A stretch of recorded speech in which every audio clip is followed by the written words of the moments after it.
अस्सलाम वालेकुम। Simple equations class 7th में हम एक्सरसाइज 4.1 के आखिरी क्वेश्चन पे आ रहे हैं, that is question number 6। Question number 6 में हमें टोटल में 4 पार्ट्स दिए गए हैं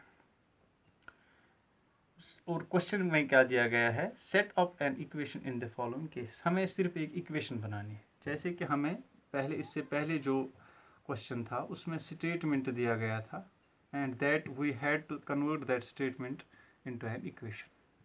As was a statement dit yat yus es convert kor pat equation maz ithe karan छ yit es ak statement ak dit mar ach es sait hint te dit prat kun part sait es ak hint dit godnikis parts maz es ivan prasna Imtiaz says that he has 7 marbles more than 5 times the marbles Imran has. Imtiaz छ वनान कि तमिस हसा 7 marbles more than 5 times यीत्या marbles इमस इमरानस छ यीत्या marbles इमरानस छ अगर अस निमो आई एम इमरान मार्बल तम निश हसा तमिस अलाव कत्या 7 मोर देन 5 टाइम्स तो सती छ वनान अस कि इम्तियाज हैज 37 इमस इम्तियाज टोटलस मज 70 marble take m to be the number of इमरानस मार्बल अस वनान ओरे let Imran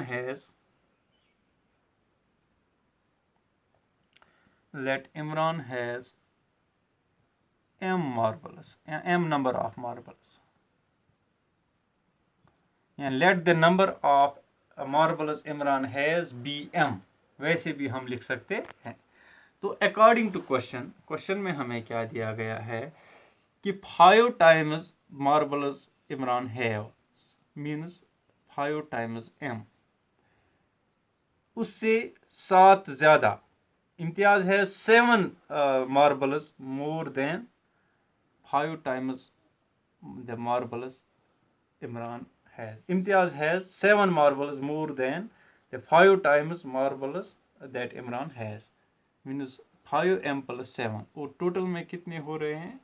Imtiaz has 37 marbles. तो ये हमें एक इक्वेशन की सूरत में यहाँ पे स्टेटमेंट जो है ना हम रिप्रेजेंट कर सकते हैं। 5m plus 7 is equal to 37. When we take m as the number of marbles Imran has. तो जब ये न्यू कि इमरानस कत्या मार्बल एम ठीक पे वनान ओरे कि अगर 5 कन वो यीत्या इमरानस मार्बल तम निश 7 अलाव कमिस इम्तियाजस तो इम्तियाजस टोटलस में 17 तो लिहाजा बने इक्वेशन 5m plus 7 बराबर कत 17 इथे कन दुयम पार्ट यह तूता वोख क्वेश्चन कहें यह आसान मगर समझन जरूरत तो अत मज थोड़ा ध्यान तावन कि कुछ जान गि और योर गलत गसन कह दुयमिस पार्टस मज वनान गुलशनस फादर इज 49 years old गुलशन कुस तामत कोर या लड़का he is 4 years older than 3 times गुलशनस age वो पाई कि लड़के कि यह कोर गुलशन इसका जिक्र नहीं हुआ है क्योंकि both genders have the name Gulshan इस वनो इत कनन कि लेट पच हिंटस मज और दित टेक गुलशनस age to be y years let गुलशनस प्रेजेंट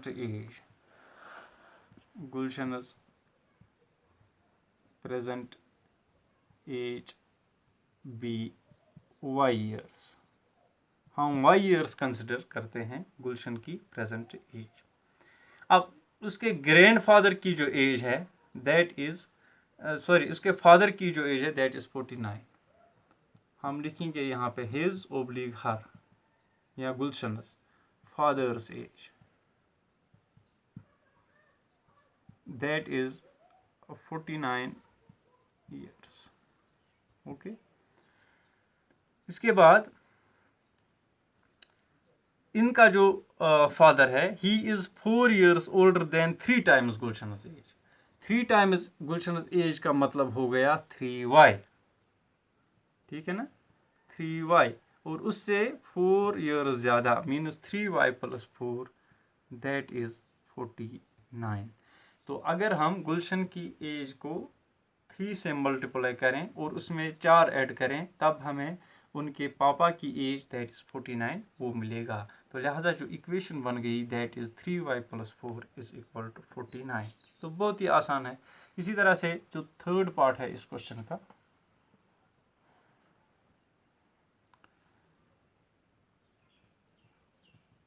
थर्ड पार्ट में हमें दिया गया है the teacher tells the class that the highest marks obtained by a student in her class is twice the lowest marks +7।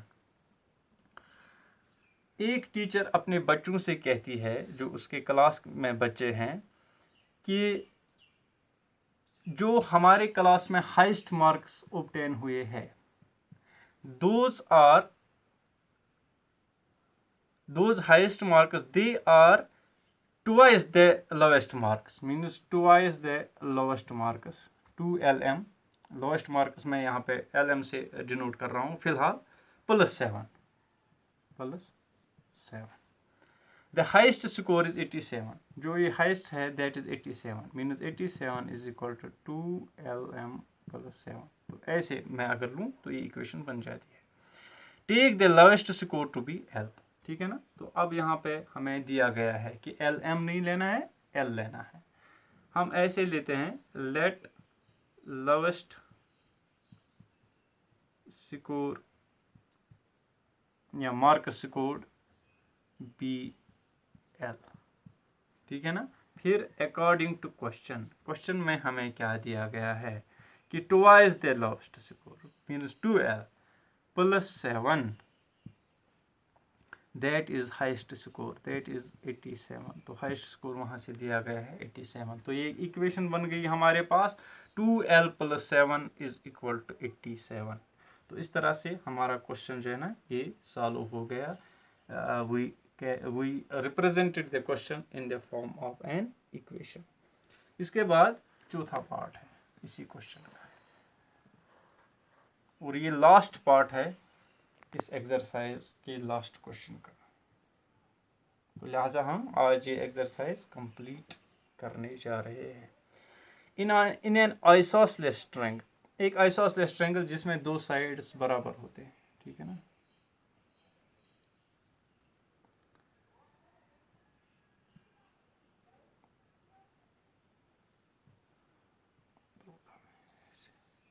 ये side और ये side अगर बराबर लें, और जो एक और साइड होगा that will the vertex angle is twice other angle base. इसमें एक एंगल जो है ना that is twice the other angle. दो एंगल्स तो चूंकि बराबर है, let the base angle be in degrees. वहीं से दिया गया है कि आपको सपोज करना है let base angle be degrees, ठीक है ना। बेस एंगल जो है ना वो हमें बी डिग्रीज दिया गया है। तो सम ऑफ एंगल्स कितना होता है, हमें sum of angles of a triangle that is 180 degree. हमें क्वेश्चन में दिया गया है कि एक साइड जो है ना, एक साइड का जो एंगल है that is twice the other angles. तो अगर हम बाकी जो साइड्स है वो बी लें, तो एक साइड भी बी होगा और दूसरा साइड भी बी होगा, और तीसरा साइड जो है ना that is twice the other side, means that will be 2b। एक साइड भी ये एंगल अगर हम देख लें, ये एंगल और ये एंगल, तो ये एंगल चूंकि सबसे बड़ा है, अगर इसको हम बी लें, इसको भी बी लें, तो ये होगा ट्वाइस बी। तो सम ऑफ एंगल्स कितना बन जाएगा, b + b + 2b, means b + b + 2b, and sum of all the angles of a triangle that is 180, ठीक है ना। तो ये इक्वेशन बन गई। अब यहाँ पे b यहाँ पे भी है, यहाँ पे भी है, यहाँ पे भी है, एक बी, दो बी और दो हो गए 4b, 4b = 180।